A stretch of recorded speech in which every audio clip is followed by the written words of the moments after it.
A pesar de que a simple vista la serie de acción real de One Piece podría parecer un poco rara, como las películas de los picapiedras de acción real, la verdad es que live action de One Piece es un milagro que salió bien. Literal, es el milagro que salió bien.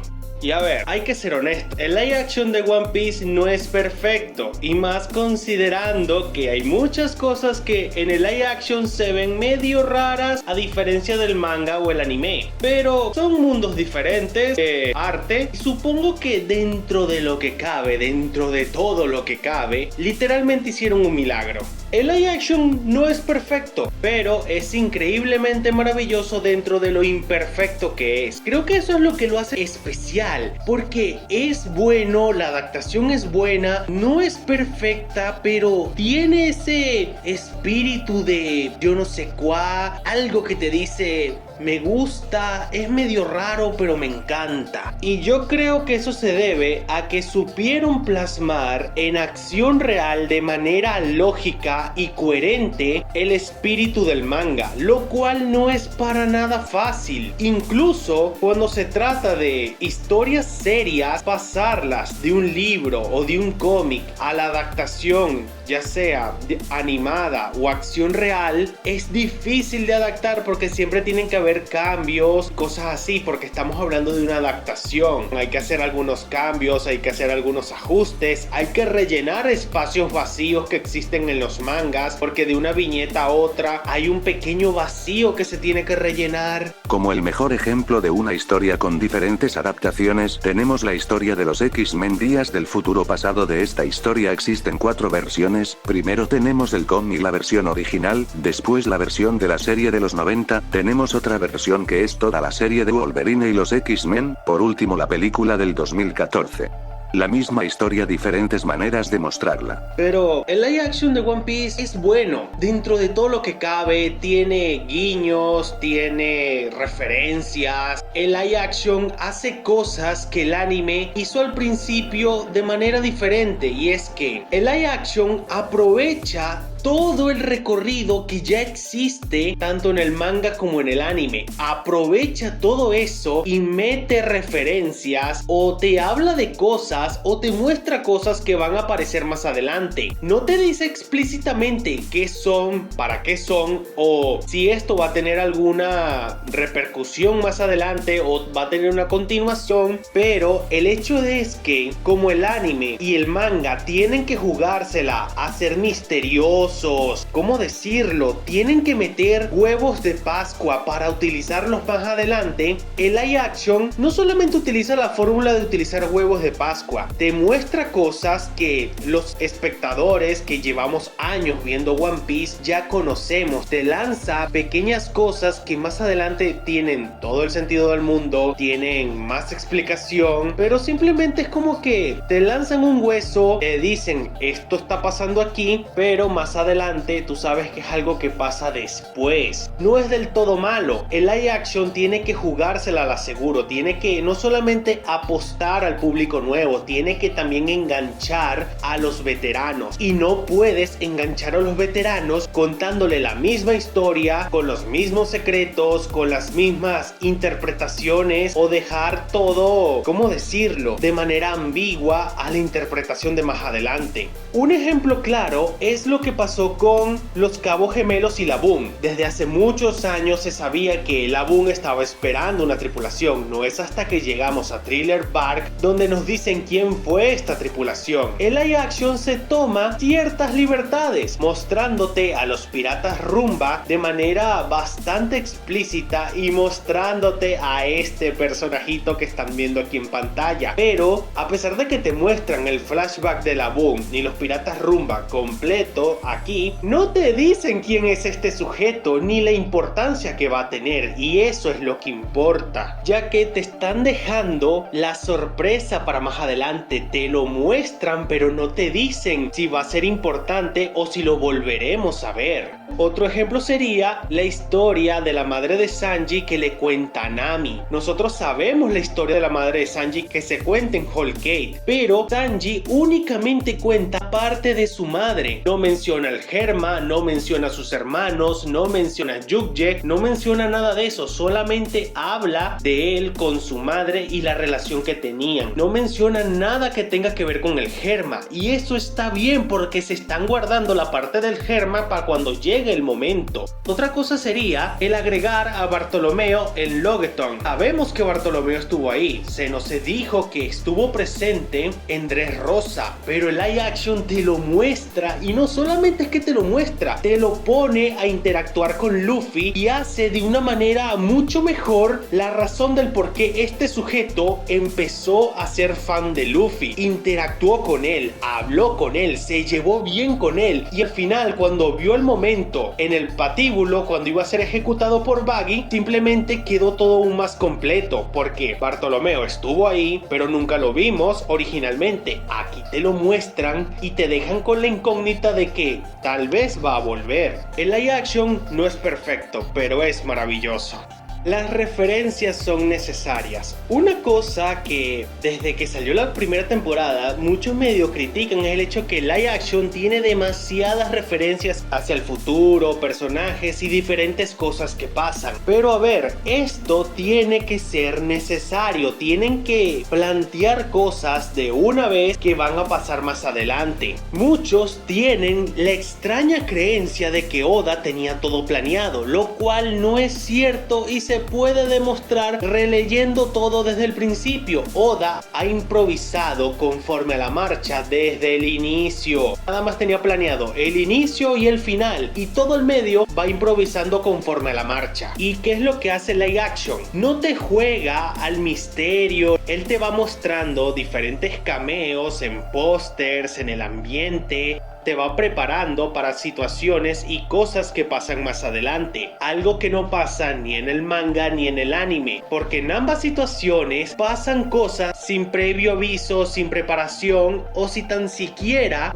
¿cómo decirlo?, pistas anteriormente de que algo podría pasar. El live action te hace referencias, te habla de cosas, te menciona cosas. No es que te dan una super mega explicación del por qué, lo para qué. Por ejemplo, cuando estamos en Jardín Pequeño y Dory y Broggy nos hablan de su cultura, nos mencionan al dios del sol Nika, nos mencionan a ese especie de festival donde estuvo presente Big Mom y se volvió loca. Nos hablan de su cultura allá en Elbaf, cultura que ya conocemos porque nos hablaron de ella muchísimo más adelante. Bueno, no es que nos hablaron de ella, nos mostraron la cultura de Elbaf. Aquí, en el caso de Dory y Broggy, ellos nos hablan de su cultura, nos hablan de cómo son sus tradiciones y cosas así, pero eso es algo como para enriquecer todo el tema de los gigantes y su cultura. Pero obviamente más adelante se va a mostrar esto con más lujo de detalles, pero el simple hecho de que te mencionen ciertas cosas puntuales de culturas y cosas así con dos personajes que están ligados a ello es algo bastante correcto, y que te mencionen explícitamente al dios del sol también lo hace mucho mejor, porque todos sabemos que el tema del dios del sol apareció de la nada, simplemente fue algo que apareció mágicamente y nunca hubo preparación. Y así hay diferentes otras cosas como la aparición de Brook, el pasado de la madre de Sanji, toda la historia de la Boom. Te muestran así diferentes cameos de diferentes personajes, aprovechan ciertas situaciones para dar un poquito más de contexto. Otra cosa que también me encantó fue haber visto un poco más sobre la Leveli donde Vivi fue cuando era niña, con todo el tema de Guapol, el Rey Cobra, estuvieran hablando de Dragon, y ver esos diferentes cameos de personajes que de por sí ya conocemos, ciertos reinos que mencionaron. Y eso está bien porque el live action no se puede jugar al misterioso de la misma forma que lo hizo el manga y el anime. Tiene que lanzar referencias, tiene que hablar de ciertos temas, tiene que preparar a la audiencia para cosas que vienen más adelante. Las referencias son necesarias en el live action.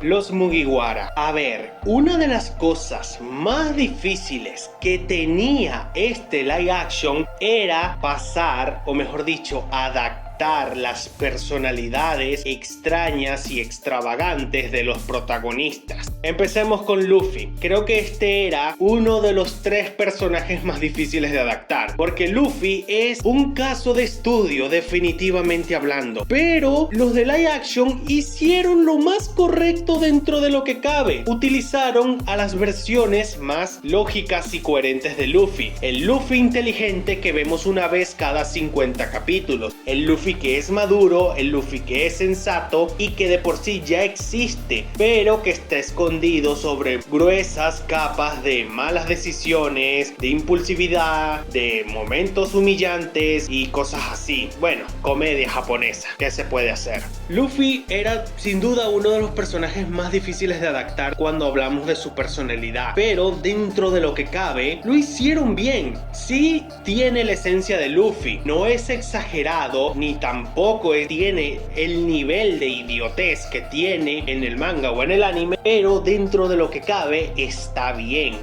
Ahora hablemos de Zoro. Zoro está bien, o sea, es serio, es gracioso, es medio idiota. Digo, Zoro era como que uno de los más fáciles de adaptar. Tenían que hacerlo serio, gracioso y que sea medio idiota. Eso era fácil de adaptar.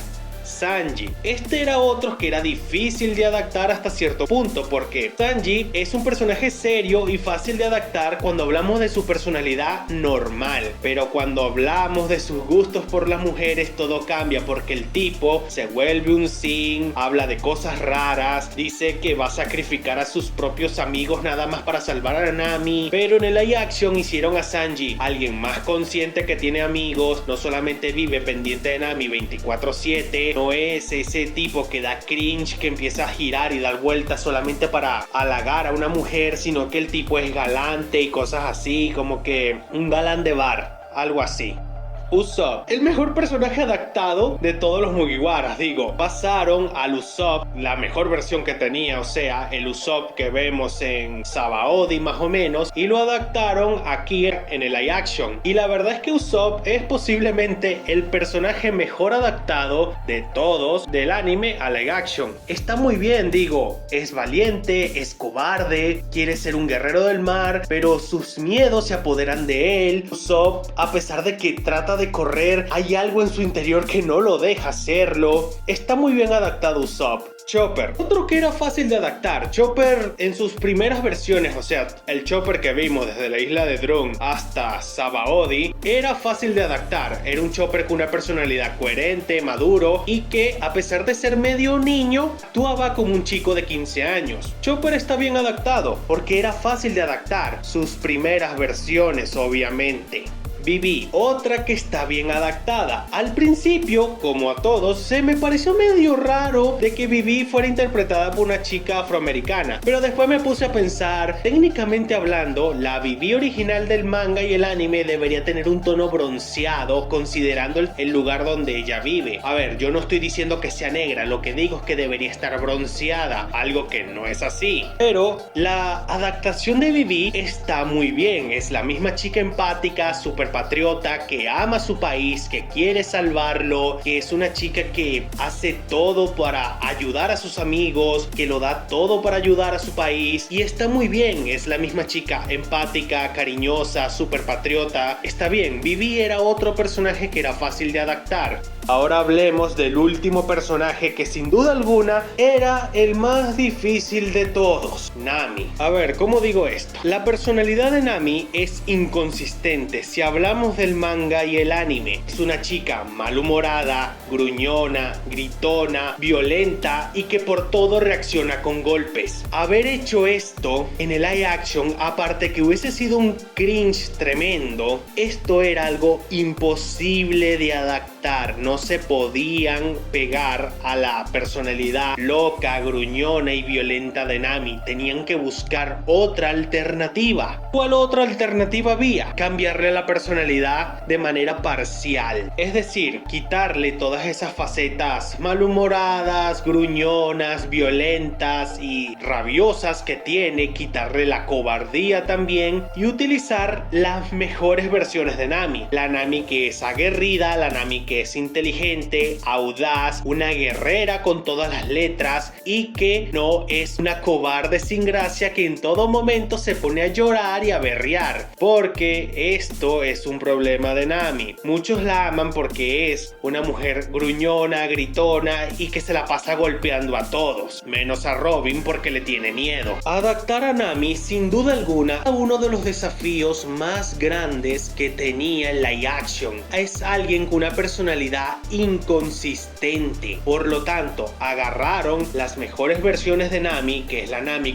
que vemos cuando hay un combate, la adaptaron, la volvieron más madura, más consciente, le quitaron la cobardía y la volvieron un personaje más proactivo. ¿Y por qué digo proactivo? Porque Nami muchas veces es un personaje que prefiere correr o prefiere dar 2 pasos atrás y no hacer nada. Aquí la hicieron más proactiva e hicieron lo que siempre debió haber sido Nami desde el principio, una guerrera con todas las letras.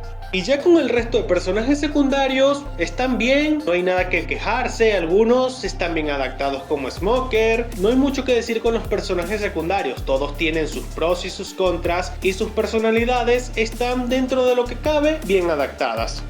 ¿Cómo debería ser la temporada 3? En la segunda temporada de live action de One Piece terminó en un momento súper clave y eso es el final del arco de Drum para pasar al arco de Arabasta. Aquí la cosa es que el arco de Arabasta es un arco que tiene 60 y pico de capítulos en el manga. El arco de Arabasta, para que quede bien completo y puedan sacar lo innecesario y nada más utilizar todo el material importante, necesita, sin mentira alguna, 5 capítulos enteros o 6 capítulos dedicados únicamente a todo el arco de Arabasta. Para que todo el arco quede relativamente completo, necesita de 5 a 6 capítulos completamente hablando. Todos los primeros 6 capítulos tienen que ser completamente dedicados al arco de Arabasta. Ahora, los capítulos 7 y 8, suponiendo de que no vayan a utilizar 10 capítulos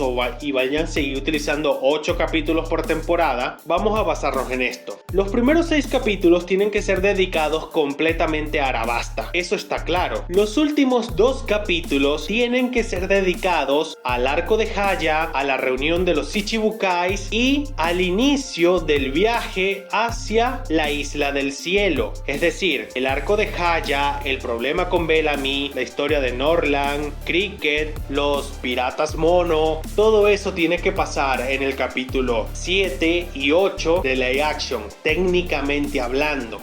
El arco de Haya y la reunión de los Ichibukais no es tan largo, literal. Los últimos 2 capítulos de la tercera temporada pueden ser dedicados a esas 2 situaciones en concreto. La presentación de Doflamingo, la de Kuma, Sengoku, también el regreso de Mihawk, ver cómo conocen a Bellamy, ver cómo les hablan de la Isla del Cielo, ver todas las preparaciones para la Isla del Cielo.